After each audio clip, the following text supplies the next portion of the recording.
came for 5 silent nutrition killers that are destroying our fat loss progress. So today is the day. So you might have seen this. When I originally put it on there, it said 7 p.m. on the Facebook thing. So I think at least one person got the wrong message on that. But we'll send the replay to them so they will be able to watch it. All right. So a couple just things about the program today. I'll talk a little bit about myself. I don't really like to do that, but I'll share my journey with you to kind of share with you where I was and where I am now. We'll talk about, I couldn't keep it to 5, so I'm going to do 6 today. 6 nutritional mistakes that increase stress and block fat. I'm going to talk a little bit about metabolic flexibility, which is, I love that term. It's really cool. And where do we go from here after we get off of this webinar? So here's my story. I don't know if Rex has ever heard this story. Rex and I have been friends for quite a long time, but here's my story, and I'm going to stick with it. All right, so things went dramatically downhill in 2009, 2010, and I saw this picture of myself, the picture that says "want to lick" on it. I am in a brown shirt, and I didn't really recognize myself. I kind of looked at that picture, and I'm like, who is that person? I don't recognize who I was actually am at that time. I was filling out my clothes, and I don't know about all of you, but when you put on a piece of clothing and that you've worn before and it felt pretty nice before, and then you feel like you're in a sausage casing when you put it on at a different point in your life, it's not a comfortable feeling. And this was definitely one of those things. So this is one of 2 pictures that I saw of myself that I said, oh my gosh, I really got to do something with myself. Not pretty. I wasn't active. I was foggy. Couldn't really think in the job that I had. Was disorganized, and I knew I needed a change. So I found a book actually, and it was on ancestral health, and it made perfect sense to me because it was like, oh, this is how we're supposed to eat. This is how we are genetically designed to exercise. This is how we're genetically designed to sleep. Those circadian rhythm cycles. And it just made perfect sense to me. In 3 months, I dropped 30 pounds. That was August 2011 to November 2011. And then I started searching for something to prove to myself that I was still a viable human being. So Rex is familiar with this story moving forward, but I found Spartan Race at that time in late 2011, and did my first Spartan race in July 2012. I came off the mountain. I'm like, oh my gosh, this is amazing. This is the most fun I've had exercising, in my entire life. At least that's what I thought at the time. So I came off the mountain, which was, it was ridiculous. It's Palmerton. It's up and down hills all day, up and down a mountain all day, ski slope, and not quite as big as the mountains in Peru, but pretty sizable for the East Coast. And I came off the mountain. I'm like, I want to do that again right away. So, cooler heads prevailed at that time. I didn't jump back on the mountain, do it again. But, that set the stage for the future. I'm like, I have to show people how amazing exercise can be. So I became a personal trainer at that time, and then a Spartan coach almost exactly the same time. And I started teaching classes to help people prepare to do obstacle course racing. In 2017, the book that I read actually became a health coaching program, so I jumped right into that. I became a national board certified health and wellness coach in 2021 when that started, and that leads us to today. So how am I different now than I was then? Well, obviously I wasn't too happy then. You can see I'm a little happier down there with my son Max. He's in the green shirt, and my son Elliot in the white shirt. We played ultimate frisbee together, which I always encourage my clients to find out what their play is, whatever that is. Rex obviously likes to race cars or watch racing, one of the two things. We'll have to get into that in some other day, right? And along the way, I also became a Parkinson's wellness and recovery coach. So I help people that have Parkinson's with their movement so they can live independently longer.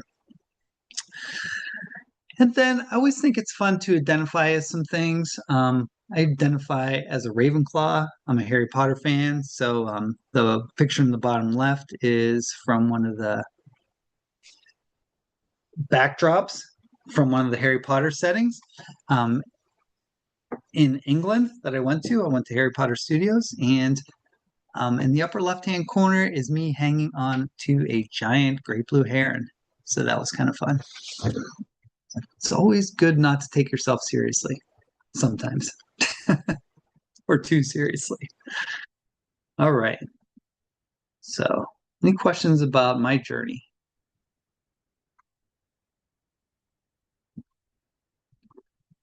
All right. So let's get into it then. So I crossed out 5 and put 6 silent nutrition killers. So skipping meals and under eating, we're going to talk a little bit about that and how that influences fat loss, blood sugar spikes and crashes, using caffeine instead of fuel, restrictive dieting, this all or nothing attitude about eating, eating in a stressed or distracted state, which if you live in the US, you're probably doing this for the most part. I would say probably 70% of people, if not more, are doing that. And then poor nutritional timing. Timing's kind of, it's kind of individual for each person. So when you're eating healthy, but you're still feeling tired and inflamed and low energy and not losing weight, if you're putting all these things together and these things are still not happening when you are eating right. So you're not the problem, it's a strategy problem. All right. So, and it's a nervous system problem. If you were here for the last one, Mike, I think you were here, Faye, you were here for that one. Once we calm our nervous system down, then some of these magical things can happen. But today we're talking about the other side. So your body's constantly adapting. You're not broken. Your body's not broken. It's just responding to the signals that you're actually giving to your body. So when you give yourself sugar, then it triggers insulin. That's just what it does. And then if you have more and more and more sugar, then it puts it into fat.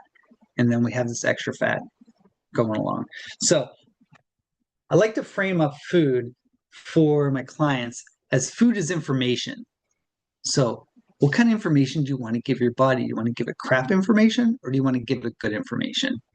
So sometimes when people are going down that journey and they're trying to figure out, should I eat this thing? Let me take a breath.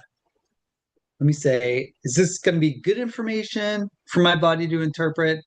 Or is it going to go more off the rails and say, hey, let's store that as fat because, where our nervous system is all out of whack right now and I'm in fight or flight mode. I don't know what's happening. Maybe a saber-toothed tiger is going to chase me down and I better store the stuff as fat so I have the energy so I can get away from that thing. So our body is going to adapt to whatever we do to it. And usually when you have extra pounds, your body is not adapting in the right way, obviously, or the way that you want it. Also, and I know Mike probably remembers this, I always take the approach of n equals 1. So n equals 1 means that you are an experimental 1. Rex is an experimental 1. Kayvon's an experimental 1. Jackie's an experimental 1.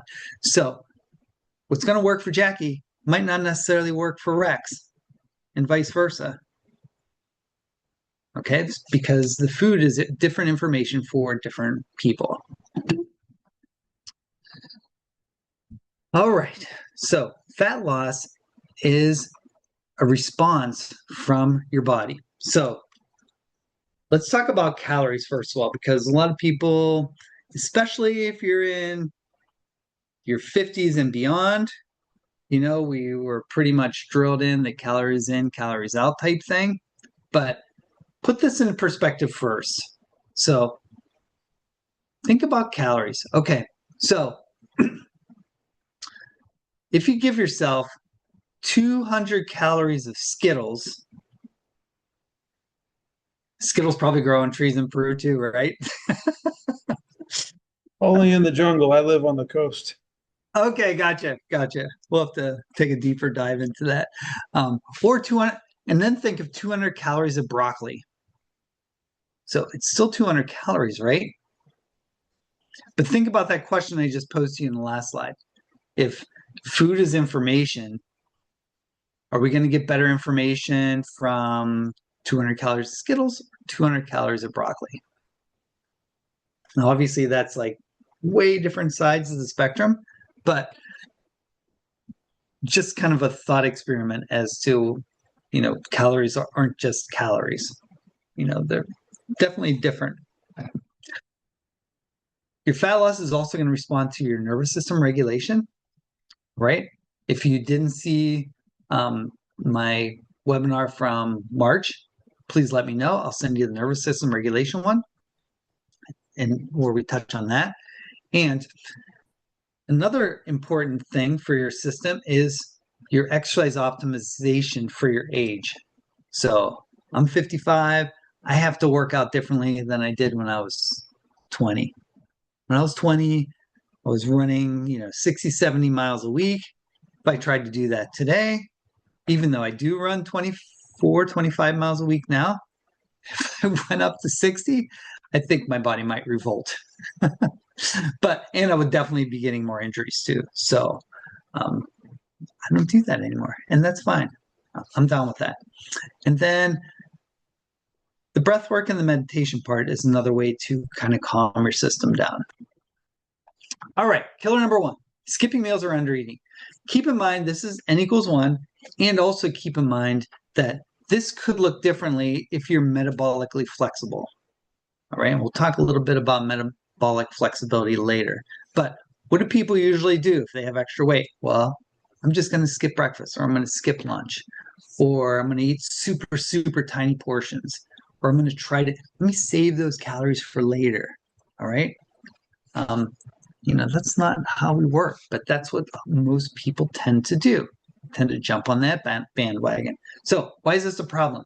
Well, your blood sugar level is going to drop, and that's going to trigger cortisol. All right, fight or flight. Why is my sugar dropping? Your body says there must be something wrong. So I'm going to give you a little shot of cortisol to throw some sugar back into the system just in case something happens. So you can see the graph on the bottom, insulin, if you're on this roller coaster of blood sugar goes up, you spike your insulin, and you got all this insulin, your sugar gets used, and then you're out of sugar, you spike your cortisol, and this just goes up and down and up and down and up and down. So then your hormones get all out of whack. Your metabolism slows, your fat storage increases, so you get fatter when you're on this roller coaster because you're in this fight or flight. And your body is shifting into that survival mode, not fat loss mode. So if you remember, for those of you that were here last month, what gets us agitated, our nervous system agitated? Well, going faster than we could run, being on screens all the time. Sorry about that. Being on our phone all the time, having our schedule totally packed with things that we have to do or we think we have to do, and not having those times to kind of reset. So what's the fix? When you're just getting on the bandwagon, having three structured meals is important. Once you're metabolically flexible, then that's when the until comes in. But having a protein and a healthy fat in each meal, super important. If you're working with me, this next sentence might look a little bit differently, but don't go more than 4 or 5 hours when you're awake without eating, right? Because you want to maintain that balance in your blood sugar, all right? But if you're eating mostly protein and healthy fats, then that's not going to spike you like, a giant French fry sandwich would be like. So when you have a ton of carbs. All right. Again, if you have any questions, you can just drop them in. All right. Killer number 2. This kind of goes along with number 1. Blood sugar spikes and crashes. So Hey, what do Steve, people I don't usually want to do? interrupt you, but you did just mention if you have any questions, put them right in, and I did. Okay. So Um, if I should save questions for the end, I'm happy to. But yeah, go ahead. Go ahead. well, I was just asking. So you had the what I jokingly call the insulin cortisol roller coaster graphic up Yes. before, and I get that. Um, But let's just say, unhypothetically, you've had all your numbers tested, your insulin, your blood sugar numbers are in a good place, but your cortisol numbers in a really bad place. And so, like, I mean, really, I get what you're saying about cortisol and storing fat and stuff. Probably no one gets it any more than I do. But but if it's not the case that your insulin and blood sugar numbers are out of line, what would you say about that? So there's a couple. Have you? So the next step after that is to get your HbA1c tested. Done. Have you got that tested? We can talk offline if you want to. I don't want to Yeah, yeah, disrupt yeah. your That's just it. You can just say yes or no. It's fine. But once you get that tested, then you get a number and you see if that's in a good range. Yep. All right. There's also so that test is like your blood sugar over a 3-month period. All right. There's a better test that has just come out in the last 5, 6 years called GlycoMark. So GlycoMark actually tests like your swings in blood sugar level. Okay. HbA1c is your blood sugar level basically over a 3-month period. So it's an average. And the GlycoMark test says what are your swings from your highest level to your lowest level. Does that make sense? Yeah, it absolutely makes sense. And I mean, I've been testing a bunch of those numbers for 2 years now. I don't think I've had the GlycoMark test, so I'll ask my PCP about that, but I appreciate it. Yeah, we can talk about that, more later too. Yep. Um, the other thing is, like you said, causes stress can sabotage everything. So even if you're eating right and a lot of your blood markers are right, stress can keep a hold onto that fat because if you're in constant fight or flight mode, your body wants to be ready to spring into action whenever it needs to. So it's going to hold on to any extra calories that you have in order for you to be able to like spring into action. Get out in front of a car, get out of the way from a car or a bus or the saber-toothed tiger or whatever. So you're not the slowest, right? From T-Rex. So hopefully that adds a little bit of clarity on that. And it's like super nuanced as well for individuals. Okay. All right. So our blood sugar spikes, we sort of already talked about that. What do people usually do? They usually eat high carb, low protein meals. They grab snacks when they're hungry because these blood sugar spikes are going to make you hungrier. And then not only do people skip meals, but they also overeat later. So why is this a problem? We sort of mentioned that. Our rapid spikes and crashes. They're stress hormones. This roller coaster leads to cravings and mood swings and fatigue and brain fog and shakiness and constant hunger and irritability. So all of those things come with this, roller coaster of sugar basically in your system. It keeps your body in reactive stress cycle and your energy becomes unstable and fat loss becomes harder because you're agitated. All right, so back to the fix, all right? 30 grams of protein, fiber, healthy fats. That's a repeat of what we just had. Avoiding carbs by themselves is important. And start the day with protein-based breakfast. So bacon and eggs is like the best, right? Well, at least I think bacon's the best. Some other people might disagree. All right. This is probably the one everybody hates the most, and that's using caffeine instead of fuel. So, what do people usually do? They get tired, they push some caffeine, all right, to push them through the fatigue. So, this is what is going on. So, obviously, some people can process caffeine faster, and some people process caffeine slower. But this chart down the bottom is basically 3 8-ounce cups of coffee. Okay. One at 8 o'clock, 10 o'clock, and 12 o'clock. So you can see that each time you have some coffee, your caffeine continues to go up. Now, caffeine has a half-life. It's different for different people. So let's say you had 200 milligrams of caffeine at 8 o'clock in the morning, and you process caffeine in a 12-hour period. So if you have 200 at 8 a.m., at 8 p.m., since half-life of caffeine is 12 hours, you still have 100 milligrams of caffeine in your system. That's still a lot, if you go to bed early. And then if you compound it by drinking coffee all day, then that coffee just compounds the amount of caffeine that's in your system. And then, no wonder why people have insomnia or they can't sleep as well. Or I've even had some people say, I sleep well, but they don't feel rested when they get up. I remember one client that I had, he would sleep all the way through the night. But when we stuck a Garmin on him and we actually looked at what type of sleep he was getting, his sleep was total crap, and it was light all night. He wasn't getting any restorative sleep. So no wonder why he was tired, fatigued, brain fog, had a hard time getting to work in the morning because all this caffeine was still in the system, and which was making him not sleep deeply. So I'm going to read through this so you can hear it out loud. This is the caffeine and adrenal fatigue.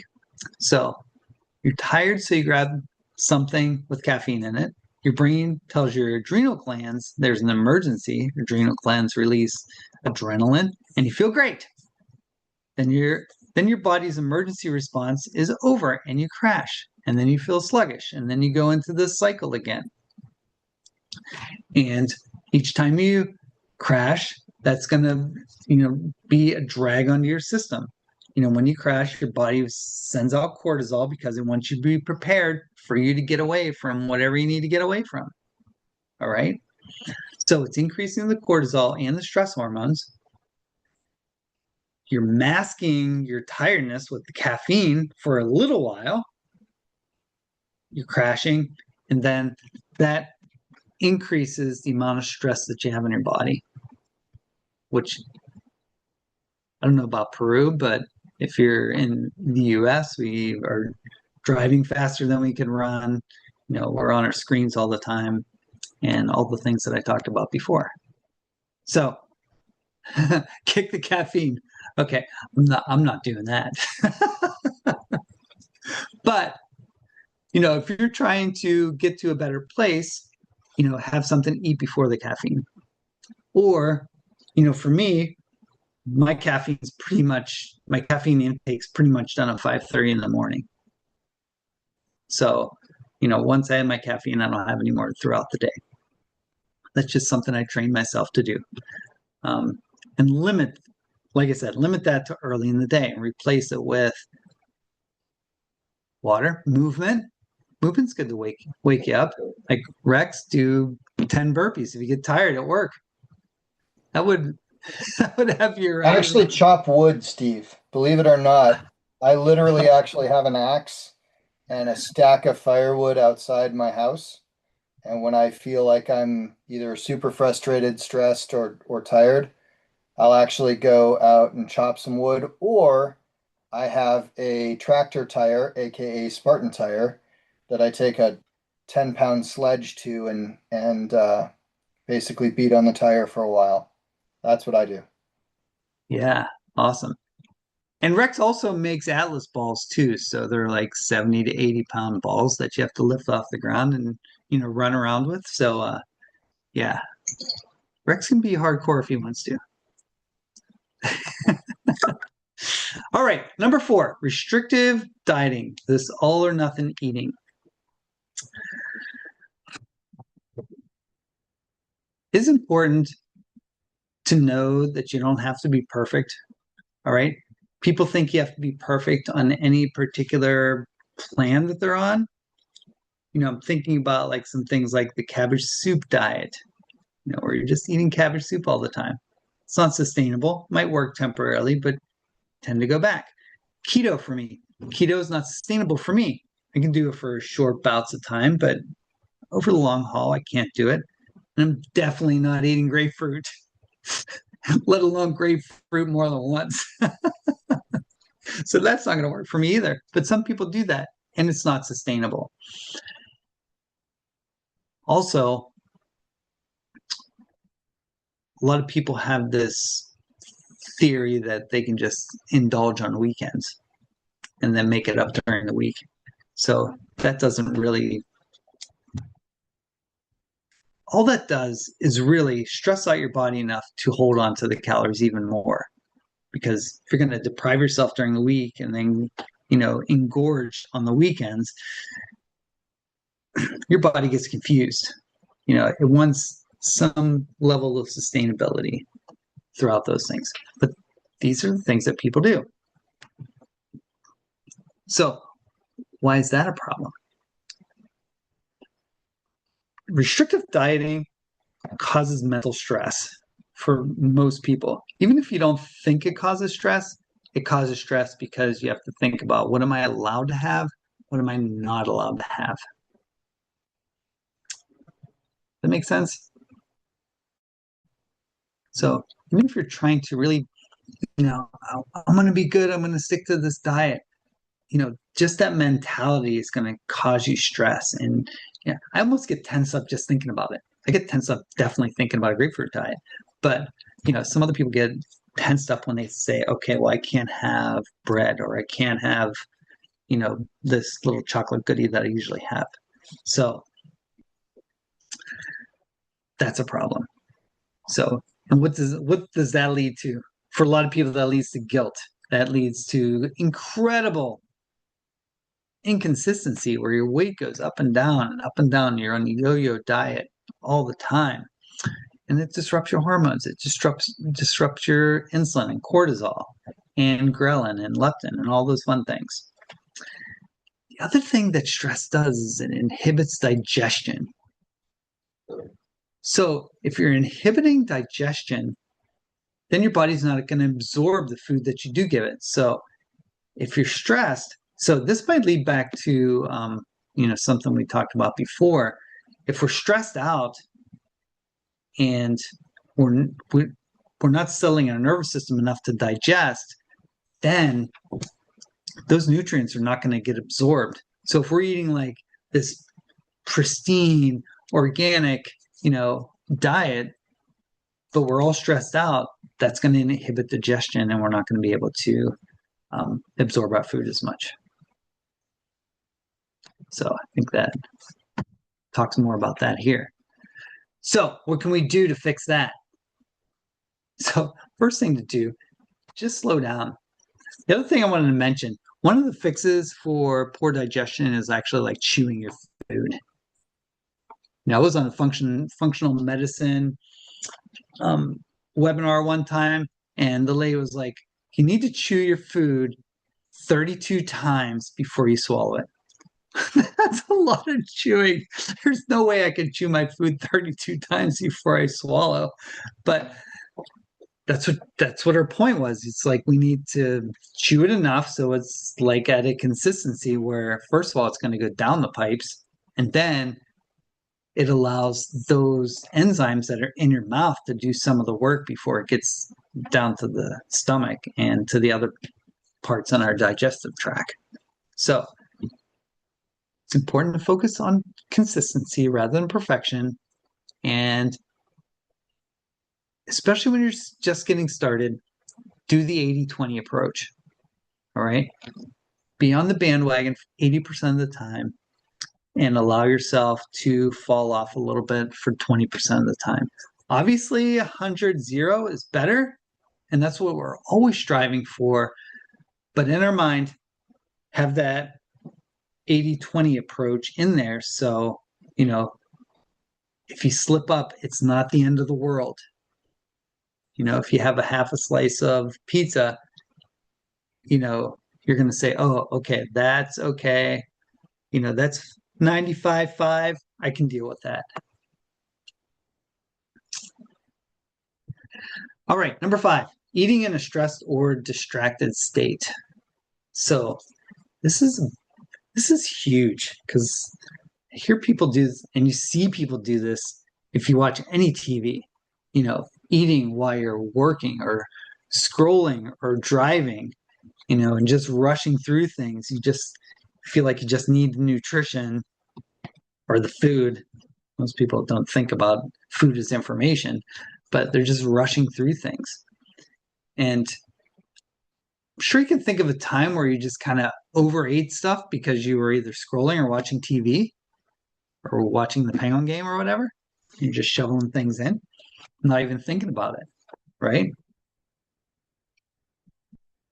And then the other part of that is just eating when you're anxious or overwhelmed. That's a tough one, just because I do the anxious thing myself. It's like, when I'm anxious, it's like I just want to grab something. You kind of got to restrict yourself from doing that. And that's hard. That's super hard. All right, so what's the problem? Obviously, you're in fight or flight because you're scrolling and you're eating. Your digestion is going to be inhibited because you're really not thinking about chewing at all. You're just kind of like, it increases your fat store signals, and your food's not going to be processed. All right. If you're inhibiting digestion, things are not going to get to the point where they can actually be absorbed. All right. I couldn't resist, putting this llama in here. He's cute. Mike probably sees llamas all the time, right? Or not so much on the coast. No, right down the street, there's a llama that hangs out in the park. I'll show you a picture of him. That's awesome. That'd be great. Thanks. So, what are some fixes? Probably seems like a broken record now, but add the protein in. That helps slow your digestion so your mouth can do the work, your stomach acids can do the work, your bile can do the work to get your body the information that it needs. Take 3 to 5 deep breaths before eating, just to get your mind ready, so you can actually enjoy the food that you have. Sit down and remove distractions. That's a tough one. Turn the TV off. Put the phone where you can't really reach it and be distracted by it. And then, again, chew your food thoroughly. Think about 32 times. Probably when you start counting, if you're chewing. I've done this in the past where I kind of okay, I'm going to try this 32 thing and see how it works out. And then by chew 16, you forget your counting, and then that's little experiment's over. But 16 is more than what we usually do, right? All right. Number 6, the bonus one, is poor nutritional timing, either too late or too often. What people usually do, if you eat too late, if I eat too late, my sleep scores are garbage. They're total garbage. And I'm up throughout the night, shifting around and everything. I just get a poor night's sleep when I eat too late. People are snacking consistently throughout the day. That's what people usually do. Inconsistent meal timing. So you're not eating at similar times every day. So your body never gets a clear signal whether it should rest or repair, or burn fat, digest. What should I do now? Stress? We just send a mixed signal. We send mixed signals to our body. So why is that important? So, I don't know, Mike, maybe you can remind me. Did I talk about the cortisol melatonin curve last time? I remember cortisol, melatonin. I don't remember the curves. Okay, okay. So basically, right before you get up, your cortisol goes up. That's just a natural thing. Waking up is a stressful event, and we are genetically designed to have our cortisol spike in the morning. So we're alert. We want to be alert in the morning, right? So high cortisol, we're active. As the day goes on, that cortisol, when we're not stressed, when we're doing all the things right, our cortisol comes down and our melatonin starts creeping up. And then while our cortisol's bottom out, our melatonin is high so we can sleep better. So you can see there's just this ebb and circadian rhythm basically of our hormones in our body for awake and sleep cycles. When we're overly stressed out, then that cortisol stays high. So you can see how that would disrupt your sleep. If that orange line stays high the whole time, then you're agitated. And even like the problem I was describing before, having a full stomach is kind of stressful because your body wants to sleep and it has to digest and it has to do all these other things. And then it doesn't get to the real magic of sleep, which is repairing everything. Right? That's where the magic happens. When we have a good sleep and things can get repaired. All right, fix number 6. 3 structured meals. Try a 12-hour eating window. That's reasonable. Like if you get up in the morning, eat at 7, and then you're finished eating in the evening at 7, it's like a 12-hour eating window. It's doable, right? And then stop eating 2 or 3 hours before bed. That gives your So how do body you feel time. about intermittent fasting in this equation, Steve? So let me give you an example. Yeah, If let me have it. I get a decent sleep, and I actually have been really focusing on trying to get a decent, let's say 7 hours. Gotcha. Let's say I wake up at 8 o'clock. I'm no 5:30 guy like you. And I don't eat. So let's say I intermittent fast until like 11, 12 o'clock. That gives me a 11 a to 11 p eating window. Fair or not fair? What's your eating window again? One more time? Well, you said keep it to a 12-hour eating window. So if I don't eat until 11 a.m., that gives me till 11 p.m., Right. but I'm pretty sure that's not where you're going. So don't forget this. These are generalities. Right. You've already trained your body to do that. So your n equals 1 is a little bit different than other people's. Yep. I'm not trying to distract. I was Yeah. honestly, I get it. Yeah. Um, intermittent fasting is definitely a next level thing. So once you've got these other things figured out, then you can jump into that. okay. Um, yeah, I mean, you've been doing this for quite a while, so you know, Yeah, but unfortunately, it's not all working for me. So yeah, hence me being on the call with you. right, right. I'll definitely send you the recording from the last one. Sweet. That was a good one. All right, so that's why I put until. Do these things until you have those things, all those other things under control, and then you can start nuancing these to your n equals 1. What works best for you. For Rex, it might be 8-hour eating window. Okay, fine. you know um,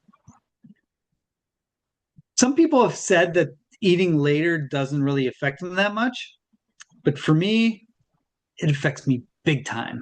So again, n equals 1. For that woman that I talked to that says she can eat a little bit later, um, you know she's done the experiment, she knows what works for her.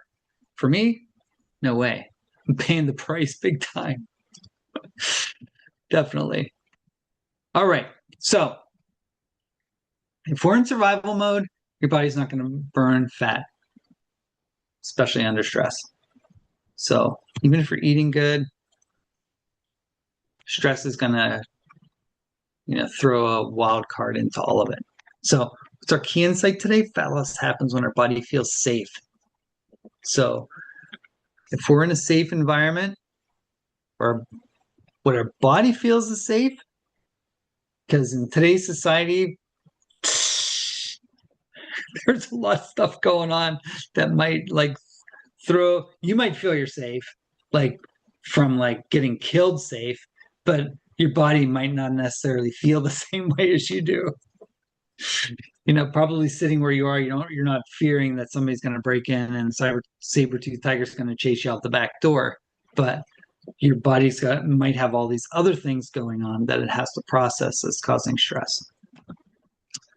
All right, so quick summary of all those things. Eat real food, prioritize protein. Your timing does matter.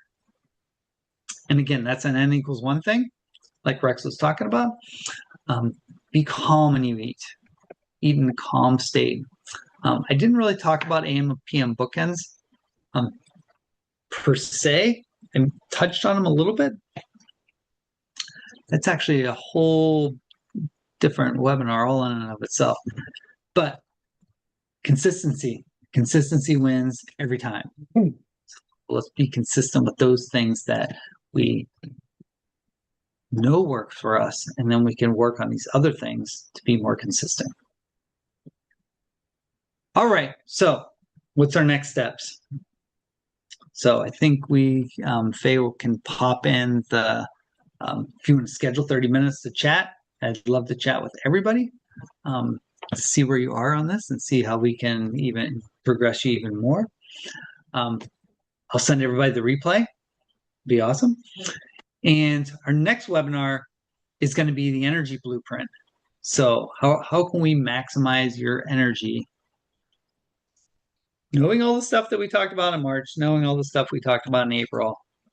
And I think it is Thursday, May, whatever that first Thursday is. I think it's the 6th or the 7th. All right. So don't forget, you're not broken. It's just a strategy problem.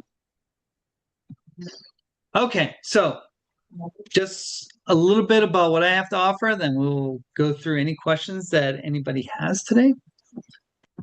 All right, so I have a 12-week program that we have a coaching session every week. We talk about goal setting, calming of the nervous system, health and fitness plans if you need those. I have a tracking app that really does a great job with communications and keeping on track with your exercise and stuff like that. And that app actually gives you 24/7 access to your coach and lots more. Inner Circle access is one of those things to come. So this is my pricing for my programs.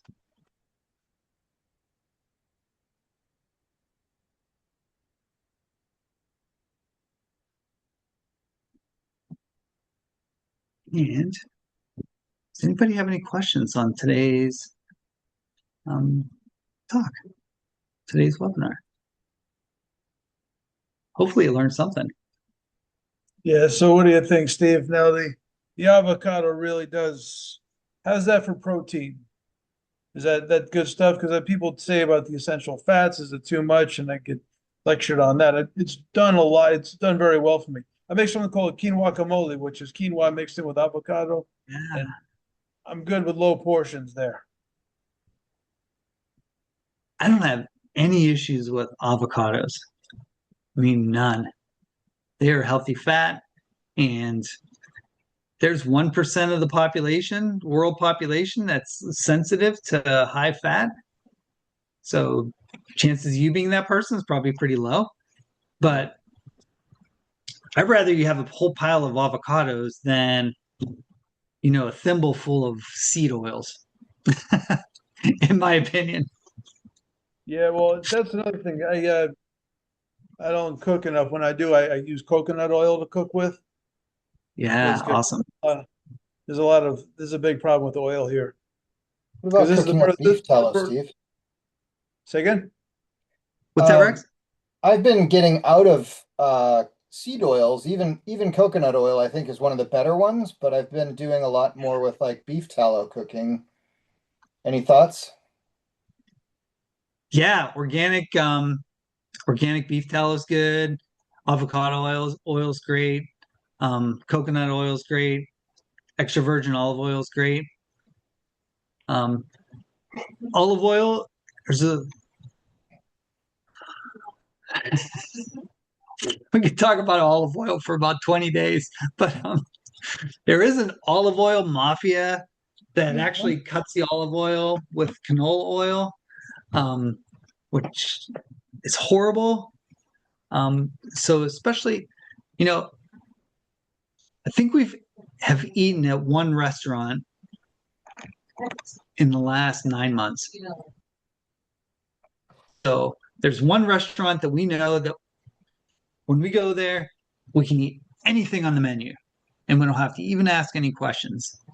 But once I go to these other restaurants, then I have to ask too many questions.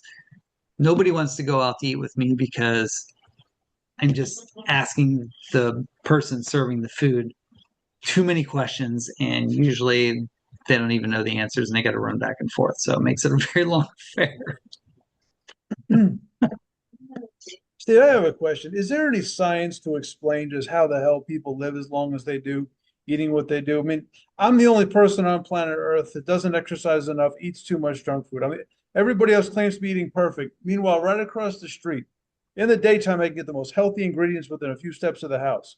After Yeah. midnight, I can get a bacon double cheeseburger and a bottle of vodka within 100 steps of my house. And that's here. In that country you live in, it's a lot worse. Yeah. Is there any science to explain how we manage to live this long anyway? Or how we get by and drinking beer, smoking cigarettes, eating beef and well, beef is okay, but just fried everything. How? Is there a science behind that? There definitely is. And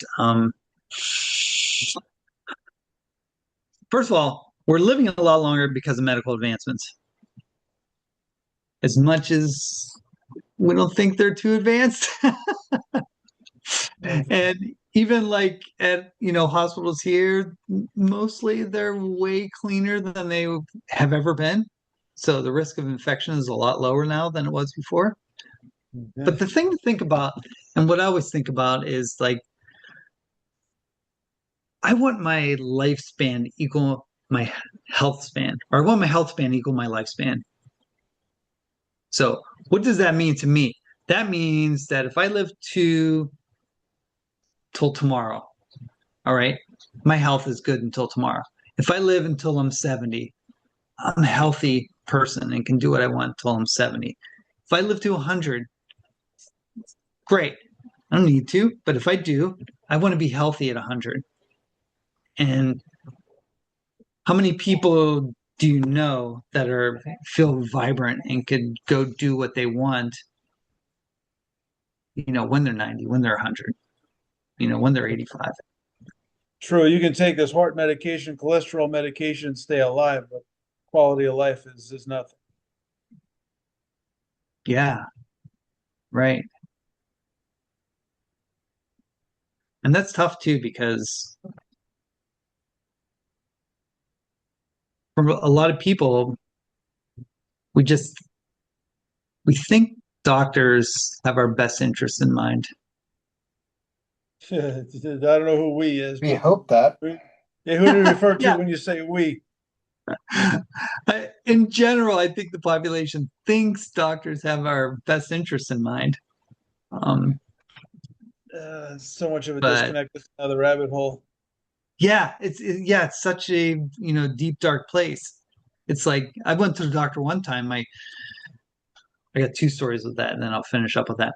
But my cholesterol is a tiny bit high. So he's like, "Oh, let's put you on some statin." I'm like, I don't know. I don't know. I don't think so. What else can I do? And so I asked the doctor what he did. He just said, I just take all these medications. I'm like, oh my gosh, I gotta find somebody new that's like can actually give me other options rather than, I'm just taking all these pills, so it's okay for you to take them all too. No, I think some people probably need some medication, but I think there's a lot of things that you can do beforehand before you get to that point. The second one was, this drove me more insane health wise as I've ever been driven nuts before in my life. So I had this weird thing happen in my brain, and I kind of shorted out for a minute, or maybe it was a half hour or 45 minutes, whatever time it was, doesn't matter. So they kept me overnight, and the doctor came in. The doctor had to be 350 pounds at least. At least. And he came in and said, I want to put you on these medications. And I said, well, what were my cholesterol levels? And he says, oh yeah, they're a little bit high. Well, I was like, well, how high is a little bit high? And when I look back at it, it was 1 point over, like, with their ranges. And he And that wanted to give number me goes down a lot. That's sick. Yeah. How many marathons have you run? They're going to tell you, yeah, you should. They're going to look at a chart and say, yeah, Steve, you should exercise more. Yeah, that's right. But I'm like, oh my gosh, this guy who's gigantic is trying to push some medication on me, and I was 1 point over of what their range is. That's not my range, but that was his range. Because he was trying to make his Hawaiian trip quota from his pharmacy rep. Sick. Yeah, 100%. 100%. Very much it. Yeah. Any other questions?